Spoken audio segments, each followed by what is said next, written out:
Brandon Jones is in the 19, making a move on the high side early, trying to take second away from Cole Custer. Look how important tires are. This is my concern for later in the race. Tyler Reddick's going to win this stage easily, as he's already up to Allgaier with only 7 laps to go. He's up to the 4th position. So this is the set of tires I would want later in the race. These two fighting for the 2nd spot. Cole Custer a little bit loose there as he moves up the racetrack in front of Reddick. And now just 5 laps to go in stage 1. It doesn't look like the double zero of Cole Custer saving anything as he continues to battle for the lead with that leaf filter number 11 of Justin Haley up there running in the 3rd position. He's having a really good run, Justin Haley, today. And a great story, I kind of touched upon it. Justin Haley ended up winning at Daytona in the Cup Series. It was a rain-shortened race, but he was in the right position, and they made the right choices, just like Chase Briscoe. And he's going to win stage number 1. They made the right choice. Inside is Briscoe, outside Custer. Outside lane got stacked up about 2 or 3 lanes back. And look at the 98. I thought it was interesting he took the bottom. He's making it work. Look at Cindric, that green and white car on the very outside. He looked like he picked up 8 spots. And look at this, 3 and 4 wide as they fight for position going down the backstretch. We saw how important it was to have tires on the restart to go. Well, look at this as well. Allgaier and Bell are already all the way up to Reddick. Reddick fighting on the outside as Cindric gets by him. I gotta come in. There you hear it. I gotta come. I gotta come. He said the loose wheel's getting too bad. Now, don't combine errors. Come to pit road. You cannot have a penalty. You're going to lose a lap regardless. Just come to pit road and also change 4 tires. Don't try to guess which side this is. Guys coming behind him really quickly. I hope they know he's pitting right now. And that was close, but the double zero does make it down to pit road speed as he has to pit. And this is definitely an unscheduled pit stop for the double zero. Under 2 laps to go, but here comes the double zero. Again, if he can get by the 22, he unlaps himself. Currently, right now, he's going to be in the free pass position. A big gap from the 22 to the 08. 1 to go. Can he do it in a lap? He goes to the bottom of the racetrack, trying to unlap himself. Wreck off turn 4. Wreck off turn 4. Some big damage between the 11 and the 18. And no caution has come out. The double zero has gotten by the 22. So he has unlapped himself as you see the sparks coming out from Justin Haley. And now the caution comes out. What a drive by Cole Custer. That's huge. That is huge for Cole Custer. Now there's 17 cars in the lead, 18 cars in the lead lap. Gregson and Bell coming back to the line. And another great restart for Allgaier, but he has competition on the outside. Here comes Reddick making it 3 wide. Reddick with a great launch. Just pushed the 7 car and jumped up on the outside. Here he is going to drive underneath the 22 as Bell is underneath Noah. And now the championship 4, once again, all inside the top 10, trying to be inside the top 5. Oh, the 20 car couldn't stay on the bottom. That's opening the door for Reddick. 20 car just didn't have the grip. Bell's wanting to stay on that white line and just couldn't make it happen. It's a 21-year-old and Noah Gregson going up against a 23-year-old and Tyler Reddick. These guys still the youth of the sport, and Reddick is up front now at Homestead-Miami. So now Tyler Reddick, what's he going to do? Is he going to go up there and get right against the boards, or is he going to give himself a little bit of room, trying to stay away from it for a little while?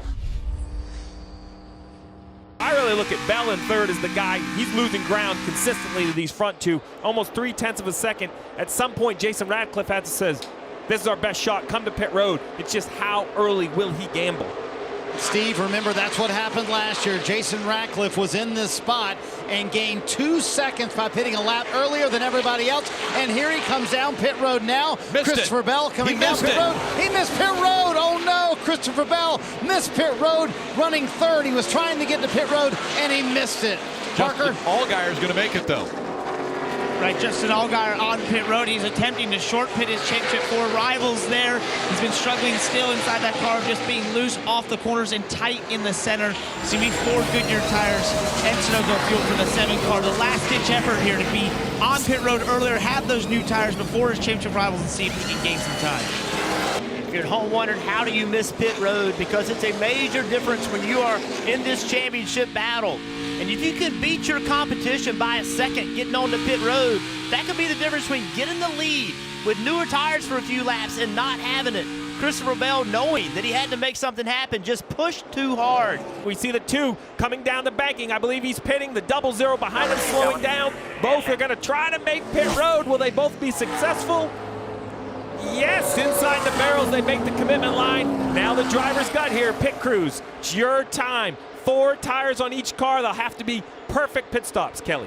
And as soon as Tyler Reddick took the lead, he reported that he was just a little bit loose up against the fence, tight running the bottom. And he told his crew chief, Randall Burnett, that he needs to be a little bit tighter when he gets on that throttle. It's going to be 4 Goodyear tires, Dave. See Cole Custer going around Tyler Reddick. Now the crew who stumbled earlier would be putting on the last set of fresh Goodyear tires for Cole Custer. A late caution would be a problem for this car. They need this to go green till the end. 4 tires on the 00. He's got fuel and he's gone. And Cole Custer, the race off pit road. He beats Tyler Reddick off of pit road. Well, the concern for these 2 right here, not only are they racing each other, but even with that issue that Bell had and Cindric, they're going to be on the racetrack right here going by the leaders, so coming early will still pay off for Bell. Justin Allgaier splits him 3 wide. What a move by the 7. But how about Reddick, his pit road speed? That speed that he used on the pit exit, that's going to get him by almost the 00. Tyler Reddick pushing and making that work. Now 3 wide, fighting for it between the championship 4. A race for the title. They're chasing after Christopher Bell, but look at this, 3 wide for position. Reddick way up the racetrack, trying to make that bottom work. Cole Custer going to work on the outside. Tyler Reddick going to try to drag him back. And Christopher Bell loves this because he has 3-lap older tires. As these 2 run side by side, it's slowing them down. Bell gets to the outside of the 22, tries to take the race lead. Cindric has it right now. Christopher Bell trying to take it away, but Bell right now the best of the championship 4, but they're all right behind him. After the green flag pit stop cycle through, it's Bell, Cindric, Cole Custer, Tyler Reddick, and Justin Allgaier, all in the top 5 again. Here come new tires, though. A lot of speed coming from behind Bell. I like the call by Jason Ratcliffe. Remember, this was with the mistake of missing pit road. Right. Imagine the lead the 20 would have had without that mistake. Oh, missed opportunity. Here comes Custer.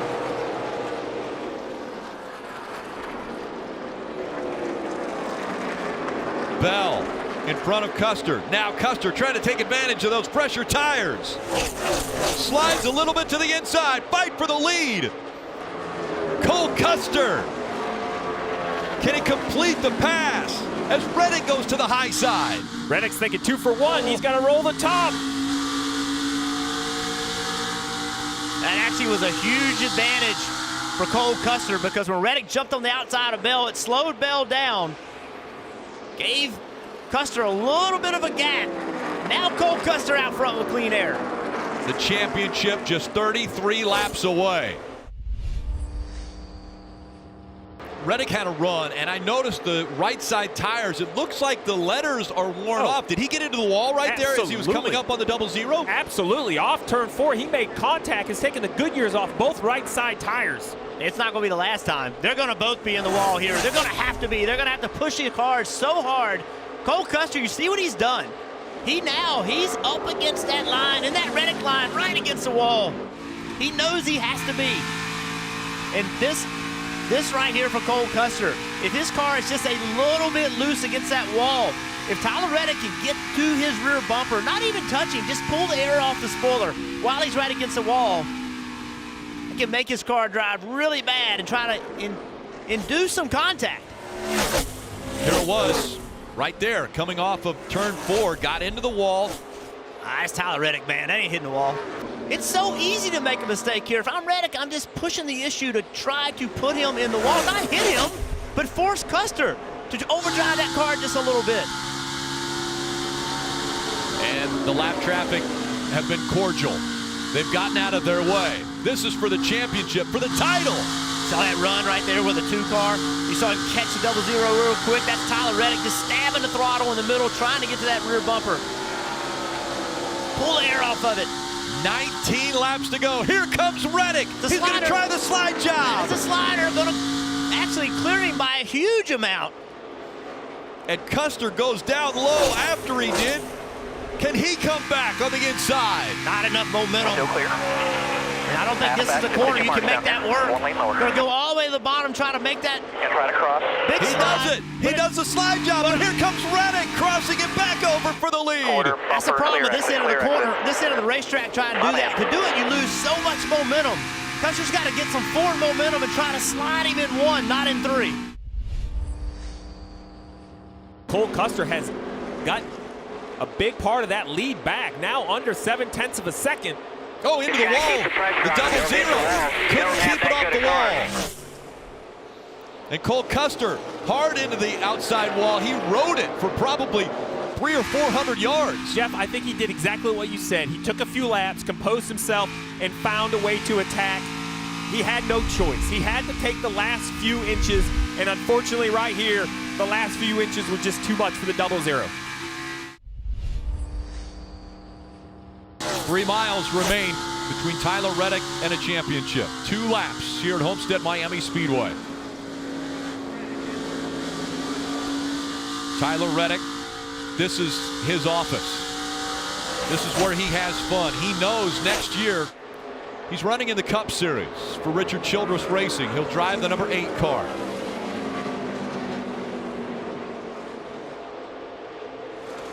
He has worked extremely hard tonight.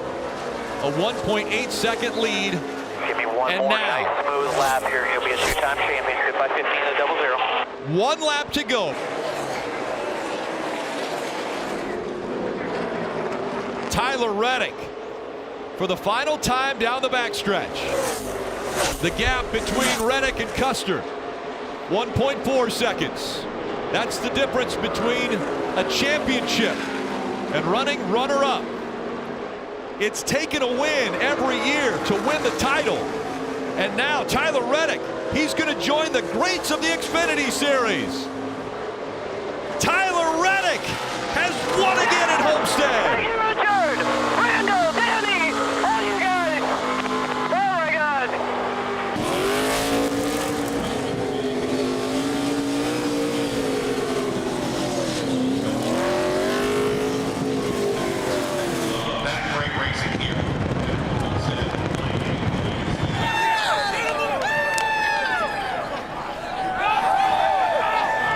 There you go. You're the Xfinity Series champion again, Tyler. Boy, you put a stamp on it this year, didn't you? Did you come in here, you think the favorite tonight, and prove something about yourself and this race team?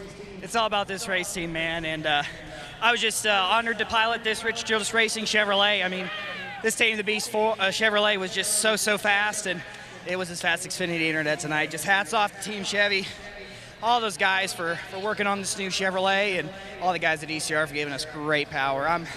I'm losing my breath. I'm that excited. This one means so much more.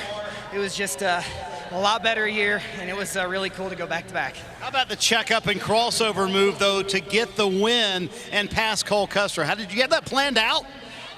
I wouldn't say I had it planned out, but I made a lot of mistakes around Cole tonight, and he wasn't happy about it, so I knew he was going to race me hard there.